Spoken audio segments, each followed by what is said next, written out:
So as a leader, I have found that taking difficult decisions and having difficult conversations, the outcome is almost always better if you do it in the early part of the day and in the morning.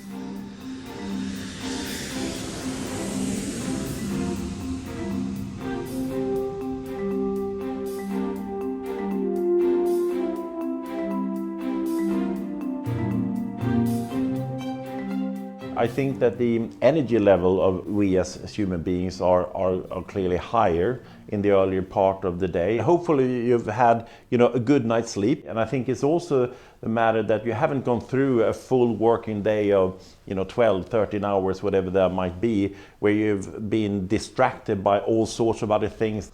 There's something about the way you are looking at problems, issues, I think, in a much more solution-orientated approach. And I also think it helps immensely to come to the best point of quality decision making, that you're thinking a little bit like a journalist. You go to not one source for information to help you in your decision making, but you go to multiple sources. And it's not only just to confirm an opinion of something, it is actually to go in there with a very open mind to trying to learn and understand what are the consequences about a decision that I'm just about to take. That is something that has been extraordinarily helpful for myself throughout my career. A lot of times people are often trying to network up, to try to network with people that they think are farther along in their careers than them. But the advice that I heard was also network with your peers.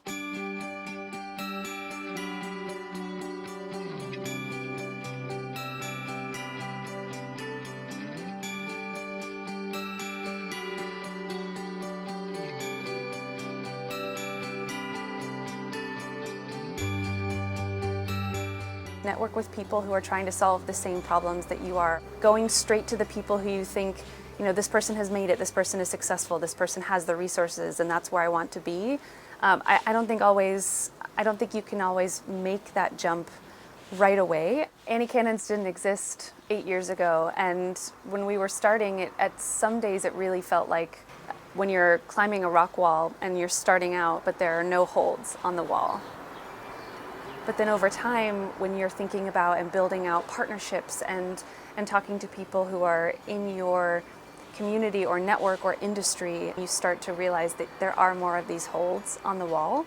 And you find yourself, okay, maybe you have 4 holds on the wall. Or maybe you're starting to connect with other people and they're helping you, pull yourself up with the ropes themselves. Or you're helping pull other people up with ropes. And suddenly it's, how are we all climbing and how are we all addressing this challenge together?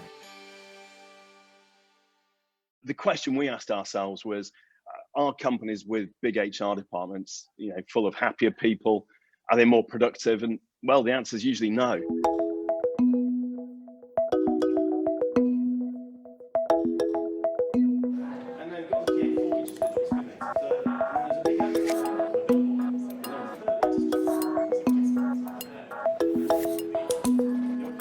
Job adverts always say we're looking for creative people who can take responsibility, who've got passion for customers, all that stuff. And yet when people start working for a company, the first thing the company does is drown them in processes and bureaucracy.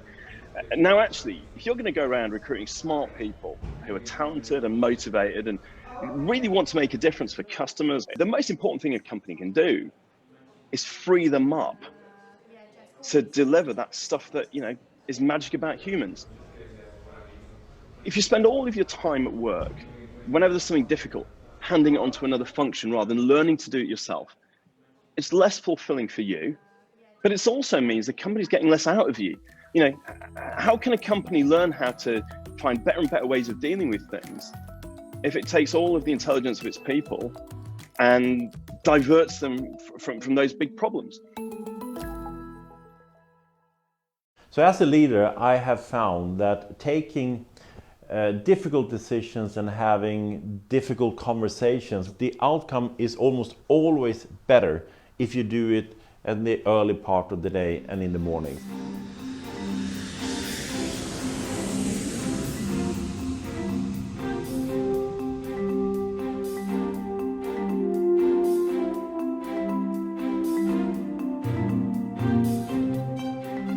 I think that the energy level of we as human beings are clearly higher in the earlier part of the day. Hopefully you've had a good night's sleep, and I think it's also the matter that you haven't gone through a full working day of 12, 13 hours, whatever that might be, where you've been distracted by all sorts of other things. There's something about the way you are looking at problems, issues, I think, in a much more solution-orientated approach. And I also think it helps immensely to come to the best point of quality decision making, that you're thinking a little bit like a journalist. You go to not one source for information to help you in your decision making, but you go to multiple sources. And it's not only just to confirm an opinion of something, it's actually to go in there with a very open mind to trying to learn and understand what are the consequences about a decision that I'm just about to take. That is something that has been extraordinarily helpful for myself throughout my career. One of the things that really helped me at the early stages of starting my career was thinking about the decisions that I make today from my deathbed from the age of 90.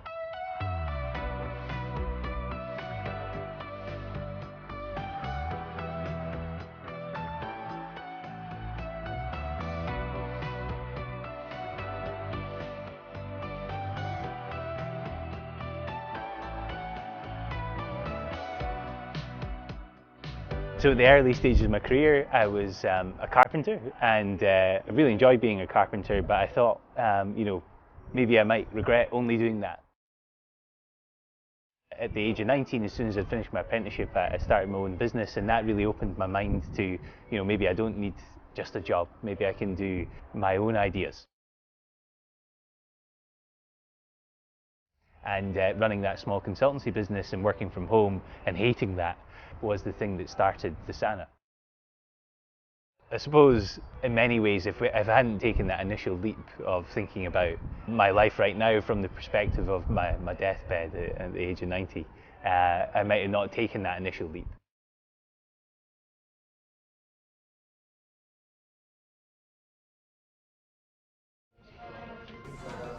I think people are often surprised when they meet me as the CEO of a £100 million global company, and I don't know what they're expecting, but I guess it's not someone that looks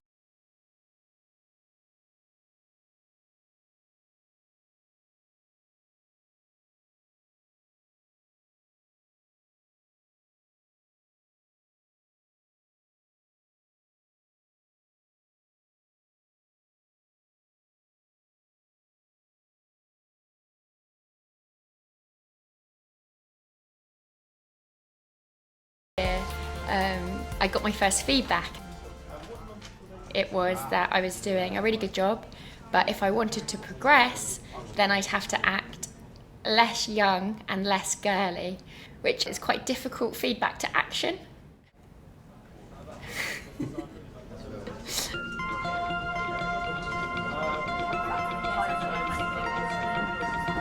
The way that I've been able to be taken seriously as a leader at a young age is by never pretending to know more than I did. I've always felt very much part of a team, not running a team, and I know my own strengths. And I think two of the most powerful tools you have at your disposal as a leader is to say, I don't know, and to make sure that you surround yourself with people that do know and know who to ask advice of when, not feel like you constantly have to be giving the answers. And even now as a CEO, I don't feel like I'm at the top of a ladder. I feel like that's just the role where I can add the most value at this point in time. I'm just part of the team. I don't have, a separate office. I'm on the move all the time. I go where I'm needed, do what is needed. And I've never had to act less young or less girly.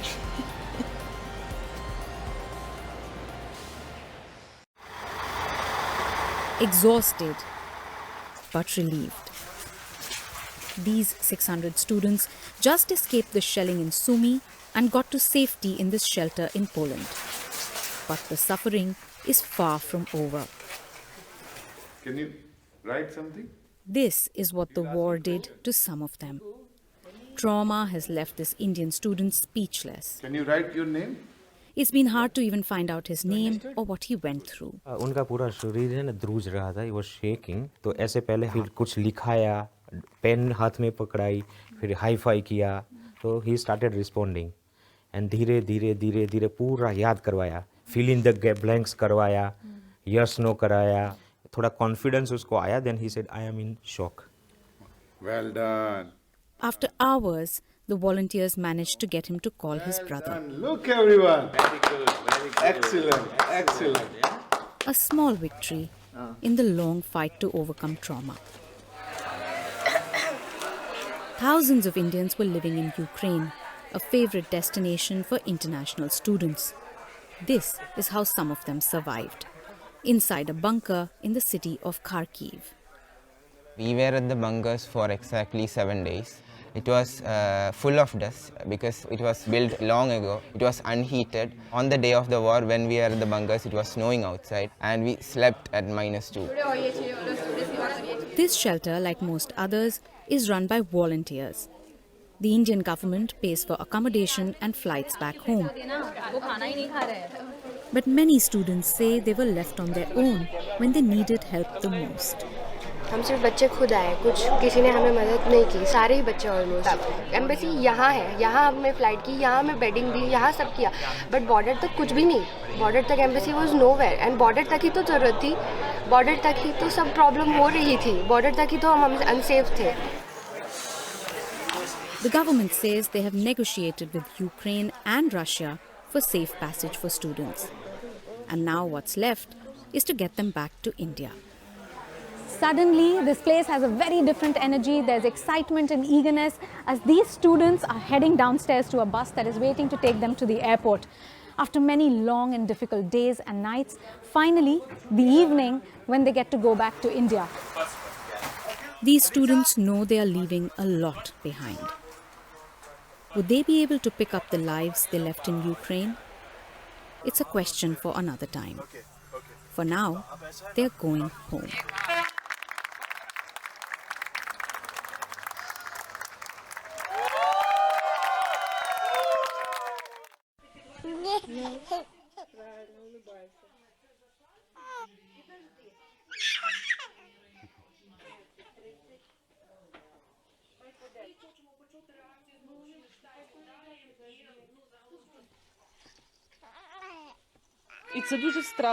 It's very scary here, she says, looking after these defenseless babies.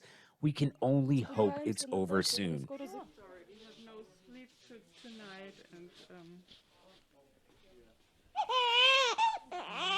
I think he's hungry. It's horrible, horrible. And but we want to early took them home where he is safe. I can later told him what it's happened this time. Maybe, I don't know. We risk our life for him. It's really hard to watch. I wish the government would do more.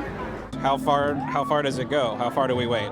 Putin is trying to assert his dominance. Why don't we assert ours? The State of the Union is, you fill in the blank. A wreck? A disaster?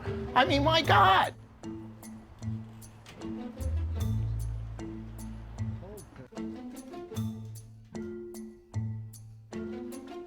I really didn't have very high opinion of the president before, and it's even less now.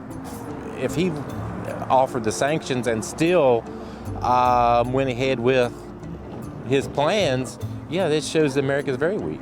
You don't think this was a result of them seeing how feckless we were in Afghanistan, and Putin sees how weak we are, and he just says, okay, I'm 70 years old, this is my time.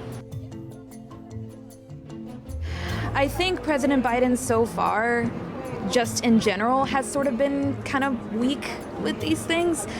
Why don't we do something about it? So I'm also a little frustrated, but I don't know what else he could do. I don't think it makes the U.S. look weak. I think we're doing as much as we can without putting boots on the ground. Nobody wants us to be in war. I understand the people who say go in there. He's clearly an arrogant man who responds to strength and hasn't been responding to any of the things we've tried so far.